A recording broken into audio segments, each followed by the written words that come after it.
Hello my friends and welcome, my name is Dennis and this is the latest update from Ukraine. Awesome news for Ukraine and Ukrainian army, even though today Putin annexed the part of the territory of Ukraine, but it's just temporary action and no one would recognize that. But the main thing that at the same time we were able to encircle Lyman city. And yes, from this military map you can see that they still have the connection with Zaporizhzhia, but my friends, the update was this morning, and let me show you the latest update from different resources. Oops, Russian soldiers are encircled. Really, this small road over here was the only supply link for the Russian army in Lyman. So how many Russian soldiers have we encircled? Some say 1,500 and some say around 5,000. So far, it's hard to tell, my friends, but obviously we're gonna see figures in future. I think there are around 3,000 soldiers because there are two regiments from the self-proclaimed republics and one regular regiment from the Russian army. Still, you can see that that territory is in a gray area, so there could be some of the Russian groups, but officially we cut supplies for Russians and it means that they are encircled in a quite small territory. Let's go to the deep state map, a military map again. I hope that they will release the military map update very soon, and this road was crucial for Russian army, so we were able to cut this out for Russians. And let me show you the timeline. So it was yesterday and it is this morning, my friends, evening time, we're gonna see Lyman encircled. Don't show this map to Putin because he is celebrating what? The papers that he signed. It will not change the picture for Ukrainian army. And today, awesome news as well for Ukraine. We officially start the application to join NATO. I think it was already agreed with our Western allies, and I think in the future, nearby future, we're gonna join that alliance. And it means that NATO may protect Ukraine. Maybe not all of the territories, because they may say that Crimea is kind of under the question, also self-proclaimed republics, but obviously they gonna protect Ukraine. It doesn't mean that there's gonna be nuclear war or something. How I see it in the future, my friends, we'll have more weapons from our Western allies. We're gonna free all of the territories of Ukraine, and after that, Ukraine joins NATO, and from that point, NATO may protect Ukraine. So I see it like in this scenario. Yeah, I'm looking at this map, my friends, and still can't imagine what is happening. We are just destroying the second biggest army as it used to be in the world. So Yampel was taken kind of easily. I expect it to be taken in a hard way because there are some natural obstacles, but this morning we took this town, and after that we're gonna have the freeway. We already got the freeway towards the Zaporizhzhia and Torsk. And it's the first Russian army encirclement since the World War II.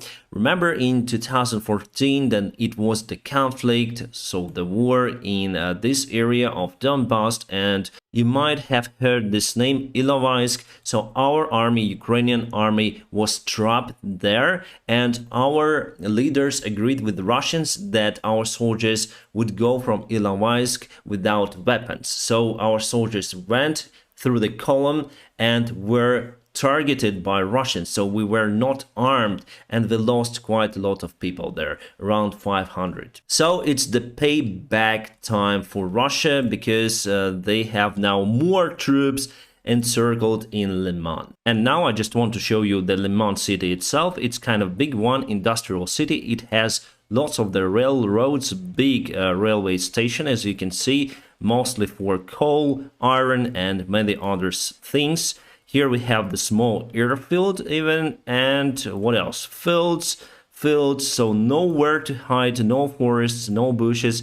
The bushes are here and forests as well, and that territory is under Ukrainian control already. So Zaporizhzhia is over here. It's the big village, and it's kind of many villages connected together, and we already were able to cut their supplies. Their supplies were through this small road across the villages, and we already encircled them over there. So those are the water reservoirs, or you may call them lakes, and our army is already here. So basically we may attack Russian army over here using our artillery from all of the sides. Basically their army could be just devastated. So they have two actions now, two way outs from this situation. Russia may ask Ukraine to give the corridor for the Russian army to leave Lyman, and we're gonna negotiate that, obviously. And the other thing, Russia may forget about their soldiers in Lyman, and in that case we're gonna use artillery and just demolish them, because in that case the rest of the Russian army would be just demoralized, because they would understand that their managers doesn't care about their soldiers. And it's gonna be one more nail into the lid of the Putin's coffin. In 1914, then Russia announced the massive mobilization of their soldiers before the First World War. After a few years, that army turned against the Tsar regime, because by that time Russian leaders didn't care about their soldiers, and we see the same mistakes done by Putin regime. What other perks we'll have after capturing the Russian army in Lyman? We're gonna have the freeway towards Starobilsk and Svatove. Basically, those urban cities are the main defense lines on the front line. So if you capture the big city, you may go forward across the fields if the weather is good, and obviously you may have some sort of the towns like Kreminna, but basically those cannot be used for the long-term defense. And you can see that we are very close to Lysychansk and Severodonetsk, and also Ruzzia. I think those will be the next targets for Ukrainian army, and obviously we're gonna go to Svatove, I'm sure about it. If we take this supply hub in Svatove, all of the front line for Russia would automatically collapse, and we're gonna take all of this part. If we take Starobilsk, all of the north part of the self-proclaimed LPR Republic would also collapse, and we're gonna go to Lugansk. About the rest parts of the front lines, my friends, on the south, it's more or less stable. So no active action compared to what is happening in Donetsk area, in Donetsk region, but still we continue to perform our counterattack, and I do expect that till the end of this year we're gonna free all of this part. And I have a short announcement for you, my friends, before we go to the latest news and events.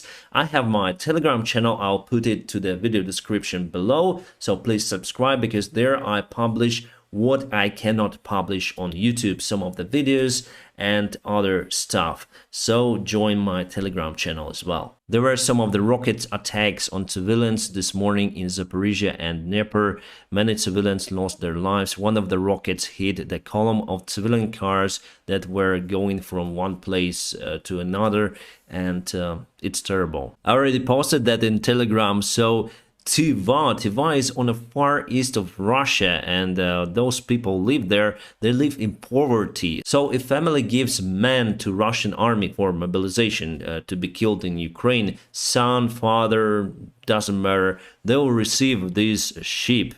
And yeah, great exchange. And this is official news, my friends. I know Russian, I know what I'm talking about. So officially they have this exchange, man for sheep. Save sheeps. Our guys near to Lyman in Davydov town, it was taken by Ukraine this morning. I think we have one of the most effective armies in the world. In Moscow, everything is okay. They do celebrate the encirclement of Lyman city and application of Ukraine to join the NATO. You see how many people there? They all been paid to join this meeting. I'm sure about it. And Putin said, let's call hooray for our defenders to hear us even from Moscow.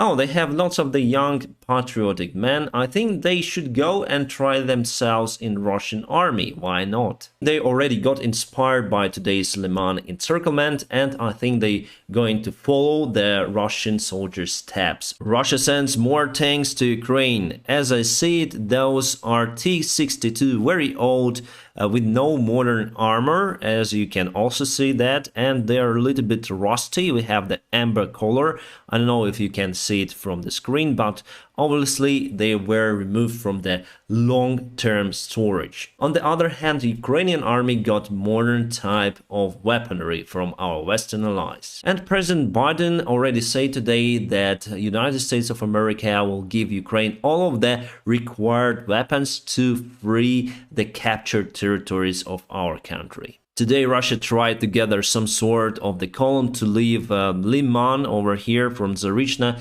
but unsuccessfully. As I told you, President Zelensky signed today the application to join the NATO. It's the long-term goal for us, and it's not going to be very fast. As you can see, Sweden together with Finland are still on their way, even though they are going for a very short program to join NATO.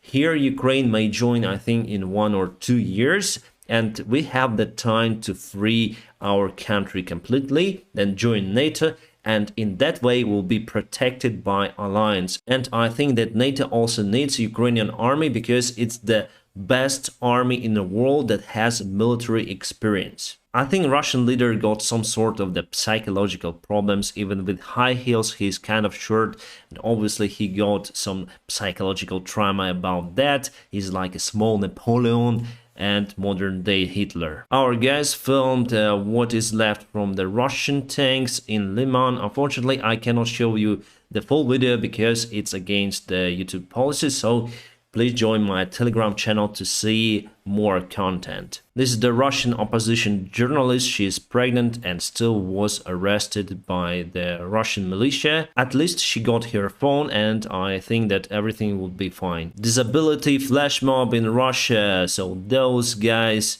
they didn't broke their legs. They just got maybe some papers, and they don't want to go to serve for Russian army. So it is today's attack on civilians by Russia. So they fired Kinjal hypersonic rocket to hit civilian cars here. It's just crazy. And I hope you can see how Russians are trying to leave Lyman. The video is not good because it's filmed on phone, but here you can see they are running. Run, Forest, run! And as you can see, also there are not many bushes or the places to hide. It's open area, as I told you, and they're very vulnerable to our artillery. Our military journalists say that there could be different numbers, again, of the Russian soldiers that were encircled in Lyman. Some say 2,500. It's the lowest number, they say, and the highest is 5,500 soldiers, which is the great number. United States Secretary Blinken said that they are very serious about the Russian threats to use nuclear weapons. However, so far they don't see that Russia is preparing to use it. Also, NATO Secretary said that Russia would face severe circumstances in case they would use nuclear weapons. Honestly, in today's Putin's speech, I was expecting that they would announce the war to Ukraine after annexation right away. And I thought that they would threaten Ukraine with nuclear weapons openly, like if you wouldn't withdraw from our territory, we would use nukes against you. But everything was more or less okay. The special operation continues. What they say, like they would use all of the measures to free their territory. It wasn't like that in his speech because he is afraid. I think NATO countries and United States in particular, I think they told him that he will lose his life in that case. Putin's speech was so cringy. He even appealed to the 17th century and opioid wars in Asia. He lives in parallel reality in Russian Empire, Soviet Union. He doesn't want to think about the future. He stayed in the past and he needs to be removed from the power as soon as possible. Zelensky today said that there would be no any negotiations with current Russian president ever. And Stoltenberg, NATO secretary, also said that they would support the choice of Ukraine to join NATO. But as I say to you, it will not be done like that. I think it may take even a couple of years. Boris Johnson also said about the Vladimir Putin's speech, it's a fraud and disgrace. I agree with Boris 100%. Our intelligence chief Kirill Budanov said that this winter Ukraine will go on a counterattack towards Crimea. I'm in doubt about it. I do not expect it that soon. However, if that may happen, that is great. I don't see a new update of this military map, so that is why I'm gonna keep you updated on situation here in Ukraine. If you want to support the channel, press the like, it helps me a lot. And please check out my Telegram channel, because there I may upload more frequently and up-to-date information. And if you want to support my channel financially, there are always links under this video. You may support me on Patreon, PayPal or Donatello, whichever you like or convenient for you. My friends, I wish you a peaceful sky wherever you are. Have a great time.